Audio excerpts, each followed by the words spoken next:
Clint, you've obviously been with him at a couple of places. What's the thing that stands out for a guy like Clint playing 200? How he's got there? Yeah, I mean, it's obviously a great milestone for him and his family to play in his 300th game on Saturday. And when I took this job, he was one of the guys that was at the top of my list because I just think he'll drive culture from all the right reasons, and how he carries himself on and off the floor and his professionalism are all huge factors of why I wanted him with me. And I thought also it was a chance for him to grow, to get out of Perth and become the captain here, which he ended up being voted in by the players over the last 3 years, which another great credit to him. But I think he's just one of those guys that leads the franchise in the right way and how he carries himself. And he's a culture driver, so it was a no-brainer. It was just hard getting him out of Perth. Even just then, he was picking up his teammates, not focusing on himself. Is that what a good captain does? Well, our whole team's the same way, so they all are about each other, and we make sure that we're investing in each other every single day they walk in this building. The one thing about us is at 7:30 when they walk in this building, they know 100% it will not be about them today. Coaching, we talk a lot about coaching. We talk about a driver of culture. Is there a way that makes you confident that he can be the captain who captains you?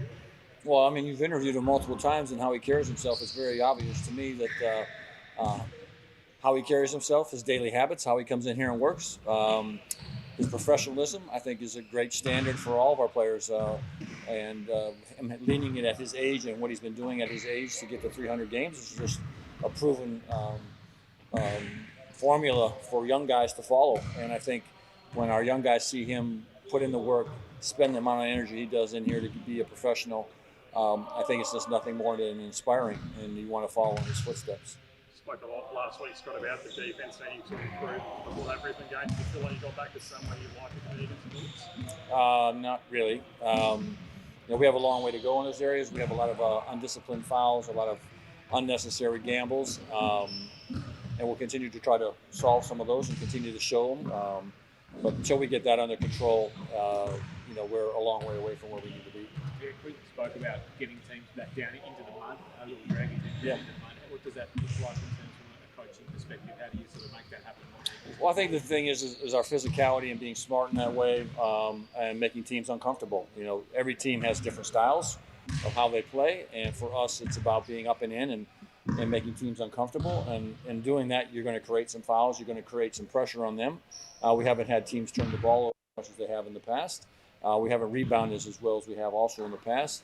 And our undisciplined fouls in the wrong time, you foul a three-point shooter or some unnecessary gamble, those points start to add up, and you're only talking about 3 or 4 possessions to take off on the good side, and your defense is back to pretty solid. The last 2 minutes the other day are unusual, not many timeouts and low scoring. When you reviewed the tape, did you identify things that you were really pleased with? Some defensive. Well, I mean, obviously they didn't score and we didn't score, so that was good. Was that luck or good management? I think it's both. I don't take any credit. I'm not a very good coach, to be honest with you. I never credit myself as a coach. I don't rank myself as a coach. I don't see myself as a coach. I see myself as a mentor. And so from my coaching standpoint, I'm quite humble about where I am and what I do. And coaching is not one of my strengths. Managing people is my strength. And seeing how the game is played out really at the end of the day, and trusting these guys to do the right thing. And some of it's luck. They miss some shots. They miss some open shots. Some of it is just the grit and grind to get it done and not give in. So there's always a combination of when you come down to the last minutes. And if you ask the opposing team, and Schuler said in his press conference, they had 2 or 3 chances to win the game. So from his side, he sees it as a chance to win the game with some opportunities. And from our side, we have to be better in those areas because they did have some chances. In the context of the season, was that shot Sam MacDaniel missed huge in the context of your season? Like, that goes in, does it kill momentum? Or? Well, just a tie score and you go to overtime, so I don't know what that actually ends up doing. But from day one till today, we've never talked about standings. We never talked about the playoffs. We never talked about winning championships. We never talked about any of it. We talk about winning today and going through our process, and not concerning about wins or losses, pardon me. And I think if you're creating enough good habits over time, the basketball gods will reward you during the course of the season. If you're not creating those habits, you're not following through on your accountability with the players, you'll be disjointed and you probably aren't going to have the season that you want. So for us, it's like today. Can we win this morning for the next hour and 15 minutes and do the right things? And then we play 28 games, and people will judge us on that, which is fine. But I see the 80% of the stuff that's behind the scenes that I really am more passionate about than actually the 28 games. I see these guys and their work ethic and what they do on and off the floor and in the community. That is a thrill to me. Will Magnay was due for assessment, I think, this week. Yeah, tomorrow morning he'll have an assessment, and if all goes well, I think he'll be on the court hopefully before the fever break. As a milestone, I think this week Scottish Sam MacDonald, obviously not as big as Clint, but a guy that really typifies resilience within this squad and is, I guess, one of the backbone of what this team's about.